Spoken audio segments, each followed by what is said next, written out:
This memorial is quite powerful when you understand what's happening out there. I have 1,109 brothers who didn't come home from Vietnam, and I was fortunate enough to come home. So our whole purpose is to recognize and keep alive the memory of those 1,109 soldier, sailor, airmen, and Marines. What a fascinating way to do it, too. It's more than just a static display. People's names, capturing literally the movement of celestial bodies, to have the tip of that shadow that you see out there, we've got a nice sunny day, pass through the name of the deceased veteran on the day that he died in Vietnam. It's a remarkable achievement. I think about something like this that is honoring death, but is living. It is, and we're really honoring the service. Yeah. Those of us that came back from Vietnam, and I was in a Ranger company in the 1st Air Cavalry Division, we were the tip of the spear. And whether you come back or not is determined partly by your skill as a soldier and a leader. I think more importantly, it's determined by luck. And I was just a little luckier than the names of my colleagues out there on the plaza. I'm sure that's something that you think about when you read their names. I do, and I've got several high school classmates out there on the plaza. It's pretty solemn to stand here and see how this works, and to think about the sacrifice that these names gave. I think about those people standing here. There'd be 1,109 guys standing around us. This tip here from this sundial is going to move through a series of names probably in just a moment. Probably over here. It'll be about 10 minutes. When this moves through that name, that's when that's the day that soldier, sailor, airman, or Marine died. And this is based all on the summer and winter solstice. Exactly. Most of our names are 67 and 68, because that's when the most casualties combat was. Tell me about your experience, Mike, when you went over to Vietnam and what you lived through over there. It was, in many ways, the height of my military career, because you're doing what soldiers are supposed to do. You're not training anymore, you're not reading about it, you're not studying it in a history book or an after-action review. You're living it day to day. Each day was something you're going to remember for the rest of your life.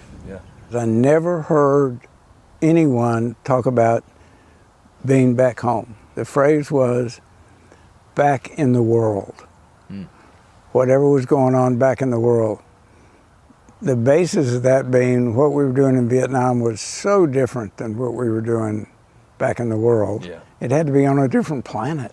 And the military really shaped the rest of your life. It did, unquestionably. I can remember lying on the floor of the jungle at night on one mission, thinking, if I live through this and I make it back in the world, they're never going to lay a glove on me.